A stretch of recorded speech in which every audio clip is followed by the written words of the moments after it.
Chicken salad ready. এই প্যান্টগুলো সব শপিং করা হয়েছে, টোটাল 20খানা প্যান্ট আছে।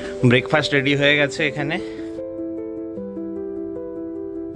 আমাদের নিউ শপিং আজকে, এটা পাওয়া গিফট, এটা নিজেদের কেনা গিফট। হাইয়েস্ট পোস্ট অফিস থেকে আমাদের চিঠি পাঠিয়েছে। হালকা একদম শাড়িটা, হ্যাঁ ব্যাপক শাড়িটা হয়েছে। Hello, good morning. তো আজকে শুক্রবার, আমি কালকে আমার ফ্লাইট আছে কলকাতা যাওয়ার। তো কালকে আমি চেন্নাই থেকে কলকাতা ব্যাক করে যাবো, দিয়ে ওখানে একদম আর্লি মর্নিং ফ্লাইট আর কি। কালকে 5:30টায়, আমি সকালে 7টার দিকে 7:30টার দিকে কলকাতা পৌঁছে যাবো।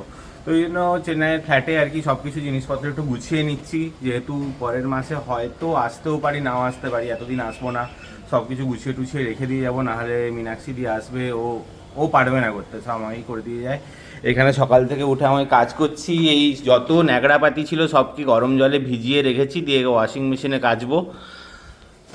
তারপরে যা টুকটাক জামা কাপড় আছে সেগুলোও কাচতে দেবো, কেননা কেচে দিয়ে গেলে কি সুবিধা, না হয় নোংরা জামা কাপড়গুলোর ওই 1 মাস পরে থাকে, ও বেকার ধুলো ফুলো পড়ে, তার থেকে আমি কেচে এখানে বাইরে দিয়ে দেবো। চেন্নাইতে তো প্রচুর গরম, আরামসে মানে রাতের মধ্যে সব শুকিয়ে যায়। তো ওগুলো কেচে এখানে মেলে দিয়ে যাব। এখন আমার ব্রেকফাস্ট হয়নি, সকাল থেকে উঠে এই সব চলছে আর কি। দিয়ে এখন প্রায় 11টা বেজে গেছে। তো ব্রেকফাস্ট করব এখানে, ভাবছি কি করব আর কি। ব্রেড এনেছিলাম এখানে, এই ব্রেড 1 পিস পড়ে আছে, আর একটু মুড়ি ফুড়ি খেয়ে নেবো আর কি। এখানে এইসব বাসনপত্র বের করেছি, এই সবগুলোকে ঢোকাতে হবে, এগুলো পরিষ্কার করে দিয়ে যেতে হবে এই এরিয়াটা, তবে মীনাক্ষী দিয়ে এইখানটাও ধুয়ে মুছে পরিষ্কার করে রাখতে পারবে। না হলে পুরো এতদিন পরে যখন আসবো পুরো ধুলো হয়ে যায়। মীনাক্ষী দিকে বলা আছে যত মানে এই সারফেস আছে টেবিলের মতো, এগুলোকে সব পরিষ্কার করে রাখতে। 1 পিসই ব্রেড ছিল, ওই 1 পিস ব্রেড বানাচ্ছি, আর একটু 2টো প্যাকেট ইপ্পি আছে, তার মধ্যে কোনো একটা করে নেবো। তো সকালবেলা হেলদি নয়, কিন্তু কিছু করার নেই, একদিনের জন্য আবার কি কিনে আনবো বলো তো। তো একদিনের জন্য যে কোনো কিছু করে ম্যানেজ করে দিই, যেটাই কিনে আনবো সেটা পুরোটা শেষ হবে না, রয়ে যাবে, ও বাজে ব্যাপার। তো কালকে একদম আর্লি মর্নিং, মানে আমাকে এখান থেকে 3:30 3:30 বেরিয়ে যেতে হবে, তো অত সকালে কিচ্ছু খেতে ইচ্ছে করবে না। তো তার থেকে বেটার এই ইপ্পি খেয়ে আজকে চালানো যায় ব্রেকফাস্ট।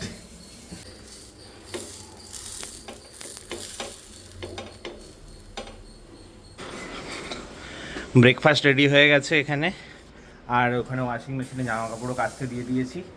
তো ব্রেকফাস্ট করতে করতে জামা কাপড় কাচা হয়ে যাবে, দিয়ে এই ন্যাতা ফ্যাতাগুলো কাচতে দেবো আর কি। তো দিয়ে আমি চান করতে ঢুকবো, ততক্ষণে নাচা কাচা হয়ে যাবে, দিয়ে আমি রেডি হয়ে অফিস যাবো। Good afternoon. এখন যাচ্ছি আমার বাড়ির সামনে, বাবা এলে যে একটা দোকান আছে না, সেই প্রচুর বারমুন্ডা গেঞ্জি টেঞ্জি সব কিনে নিয়ে যায়। তো ওই দোকানটাতেই বাবা যেহেতু এবারে আসেনি আর কি, আমাকে বললো তুই 20খানা বারমুন্ডা কিনে আন। তো বাবার ওই হোটেলে সবাইকে পুজোর সময় দিতে হয়, তো ওই জন্য প্রচুর বারমুন্ডা লাগে। আর আমাদের এখানে বারমুন্ডার কোয়ালিটিগুলো বেশ সুন্দর, মানে ওই রকম দামে তুমি ওই রকম কোয়ালিটি কোথাও পাবে না আর কি। তো আমিও মোটামুটি কিনে আনি টুকটাক আর কি। তো ওইখানেই যাচ্ছি, ওখানে দেখছি আমাদের একটা ফেসবুকে গ্রুপ আছে, ওরা দেয় আর কি ওখানে কত মাল এসছে আসেনি। তো এখন দেখছি কটনের বারমুন্ডাগুলো প্রচুর এসছে, তো ওখানে গেলে একসাথে প্রচুর পাবে, একই রকম সব আর কি। তো এই হোলসেল টাইপের দোকান, তো ওটা একদম বাড়ির কাছেই, তো ওইখানেই যাচ্ছি এখন কিনতে। এই প্যান্টগুলো সব শপিং করা হয়েছে, টোটাল 20খানা প্যান্ট আছে। প্যান্টগুলোর কোয়ালিটি প্রাইস হিসাবে মানে বেশ ভালো আর কি, এইরকম টাইপের দেখতে, মানে বেশ ভালো কোয়ালিটির, মানে কাপড়গুলো এমনি ঢিলা ঢালা টাইপের, একদম যে পাতলা টাইপের গেঞ্জি কাপড়ের নয়, যেগুলো বামচুঙের হয়, একটু তার থেকে বেটার কাপড়, কিন্তু পরে আরাম। আমি তো ওই প্যান্টগুলোই পরে থাকি, এই যে।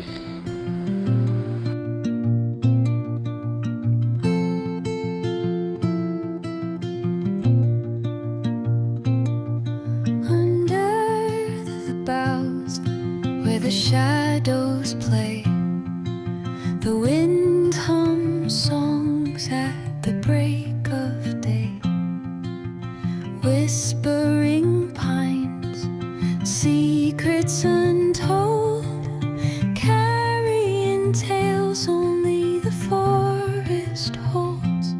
Hello, good morning. 1 সপ্তাহ হয়ে গেল তোমার থাকা চেন্নাইতে, তো আজকেও ফিরছে। ফ্লাইটে করে কলকাতায় পৌঁছে যাওয়াটা তো খুব ইজি, বাট কলকাতা থেকে মেদিনীপুর আসাটা সত্যি একটা টাফের ব্যাপার। না হয় ট্রেন, না হলে বাস, আর এই গরমে এসি তো বাস সবসময় থাকে না, খুব কষ্ট হয়। তো আসছে, এখন বাজে 11:30, 11:35 নাগাদ। তো দেখা হবে, খুব মজা হচ্ছে। আর আমি এখান থেকে ব্যাগ বুঝলে গুছিয়ে যাচ্ছি ওইখানে। তো বেশ মানে এক সপ্তাহটা মনে হয় যেন অনেক কটা দিন। বাবা বলছে কেন যাই বাবু, বাবার মনে হয় এখানে থাকলেই আমি খুব বাবা খুশি। তো যাই হোক, এটা বাবা মার মনেই হয়। গৌতম চলে এসছে, ও স্নান টান করে নিয়েছে। কালকে সারা রাত নাকি ঘুমোয়নি, ঘুমোবে না স্বাভাবিক ব্যাপার। 5টা নয়, সত্যি ঘুমাইনি। হ্যাঁ সেই সারা রাত ঘুমো। ফ্লাইট ছিল হচ্ছে ভোর 5টার সময়, তো আমাকে এয়ারপোর্টে যেতে হতো ওই 3:30-র দিকে। আর আমার তো টেনশন আছেই, আমাকে তাড়াতাড়ি যেতে হবে যে করে হোক। এবার রাত্রেবেলা উবের পাবো না সেই জন্য আমি আগে থেকে বুক করে নিয়েছিলাম একটা মানে গাড়ি আর কি। দিয়ে সে চলে এসেছিল 3টের সময়, দিয়ে আমি মোটামুটি 3টের সময় রেডি। আর আমার তো অফিস শেষ হয়েছে এই 1টার সময়। 1টার সময় অফিস শেষ হয়ে তারপরে এই টুকটাক জানলা লাগানো, এটা করা সেটা করা, টুকটাক করতে করতেই 2:30টা বেজে গেল। দিয়ে 2:30টার সময় রেডি হতে শুরু করলাম, 3টে বেরিয়ে গেলাম। যাই হোক, মানে চয়ন যে আমাকে হেল্পটা করেছে। এয়ারপোর্টে নেমেছি হচ্ছে তোমার 7:25-এ নেমেছি, ল্যান্ড করেছি। হ্যাঁ মানে আমার বন্ধু আর কি, যার ছেলে অন্নপ্রাশনে গেছিল, ছবি ভিডিও করেছিলাম। তো নেমেছি কলকাতাতে হচ্ছে 7:25-এ। দিয়ে আমি তাড়াতাড়ি করে বাইরে এসেছি, মানে বাইরে ব্যাগেজে এসেছি। যখন ব্যাগেজ পেয়েছি তখন বাজে 7:45, আর বাসের টাইমই 7:45। মানে বাসটা হচ্ছে বারাসাত থেকে আসে মেদিনীপুর, তো বারাসাতে 7:45। তো ওই এয়ারপোর্টের 3 নম্বরে আসতে ওই সময় লাগে মিনিট 15-20।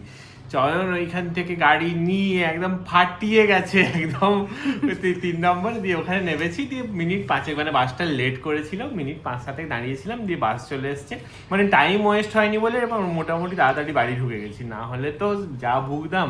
ওখান থেকে স্ট্যান্ডে যাও, স্ট্যান্ড থেকে বাস ধরো, দিয়ে এসো, সেই মানে প্রচুর চম্প।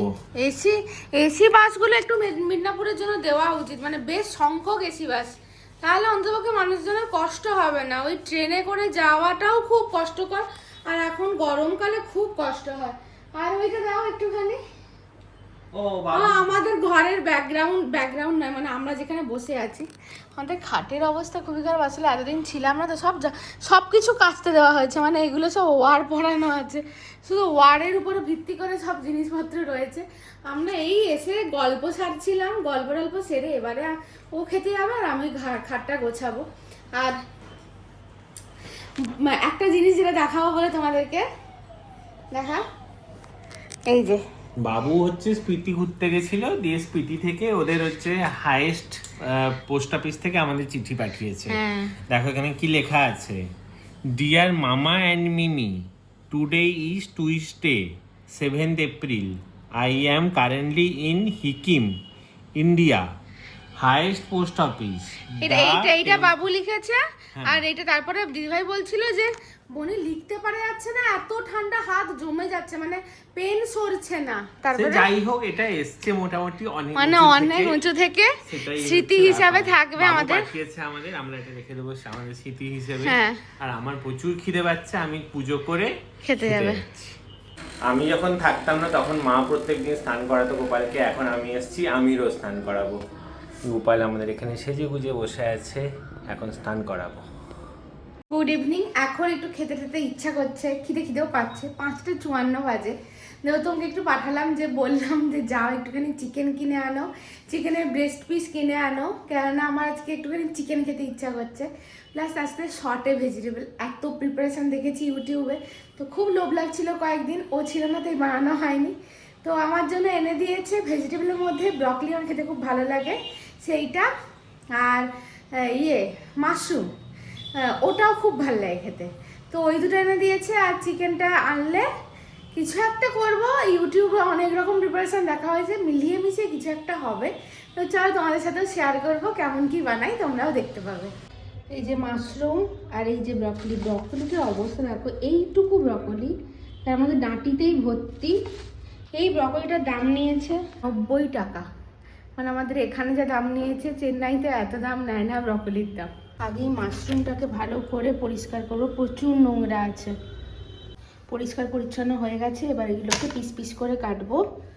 বড় বড় যেগুলো আছে সেগুলোকে মাঝখান থেকে কেটে নেবো। তো ওখানে যে চিকেনের ব্রেস্ট পিস নিয়ে চলে এসছে, এই যে 2 পিস, এই যে ঘোরাঘুরি করছে। কি রে কি মশাই না, মানে গালমাল চুলকে ফাটিয়ে দিচ্ছে, দেখে লাগাও। আঙুল দিয়ে ঠেলছো কেন গো, কিছু হবে না? হবে না, তুমি বাদ দাও, ছাড়ো।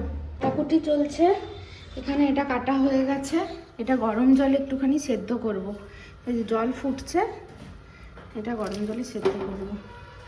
চিকেনটাও ম্যারিনেট হয়ে গেছে, সেদ্ধ হচ্ছে, অল্প সেদ্ধ হবে। কি করছো মামনি?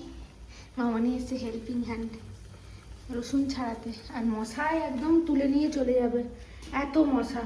এখানে চিকেনটা ভাজতে দিয়েছি, উইথাউট অয়েলে হবে, ওই যে ম্যারিনেশনের সময় যে অয়েলটা দিয়েছি ওটাতেই। 2 মিনিট ছাড়া ছাড়া উল্টে দিতে হবে, আস্তে আস্তে করে ভাজা হবে। এখন রান্নাবান্না চলছে, চিকেন ভাজা হচ্ছে। এই যে এখানে চিকেন ভাজা হচ্ছে, আর এখানে তো সমস্ত কিছু রেডি, জাস্ট করবো। তাও করতে করতে এখনো 10-15-20 মিনিট বাকি আছে, হয়ে গেছে। এখানে এবারে অল্প একটু তেল দিয়েছি, 1 চামচ। সেখানে তোমার হচ্ছে রসুন কুচি দিয়েছি, পেঁয়াজ, আর এই মাশরুমটা যেহেতু ভাজা হয়নি তাই একটু ভাজা হোক। এটা অলরেডি সেদ্ধ আছে, এটা তারপরে অ্যাড করব। Chicken salad ready. এই যে মামা এখানে চা বসিয়েছে, বাবা চা খাবে, আর বাবার তার সাথে চলছে জোর কদমে খবর দেখা। ভোটে জিতুক বা হারুক, খবর দেখা চলবে। কি বলো মামনি?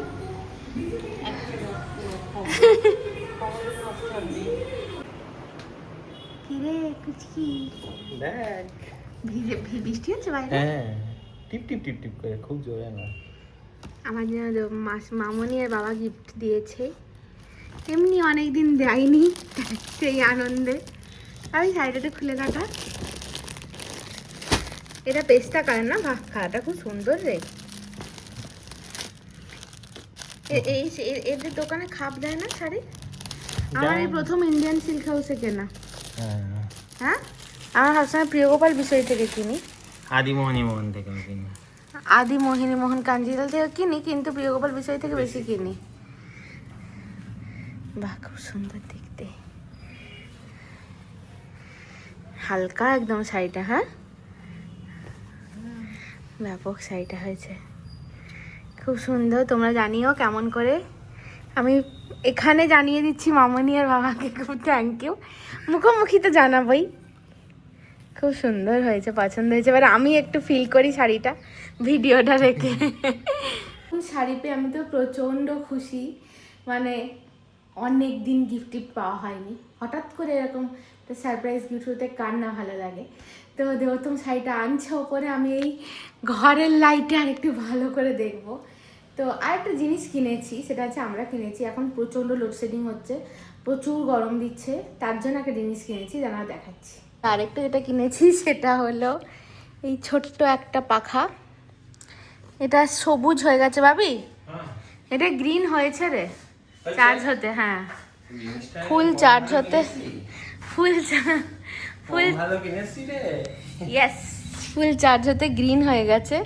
এটা হচ্ছে চার্জে চলবে, এই চার্জারেই চলবে, মানে চলবে কি, চার্জারে চার্জ হবে? হ্যাঁ, মানে চার্জ দিলেই চলবে, চার্জ দিলেই চলবে। হ্যাঁ আলো জ্বলবে, আলো জ্বালাটা দেখেছিস? হ্যাঁ, আলোটা আমি দেখাইনি কিছু, এই যে আলো জ্বলবে, চার্জে ফ্যানটা চলবে। প্রচণ্ড গরমে খুব কষ্ট হয়, আর চলবে হচ্ছে এই যে, কি গো, এই তো।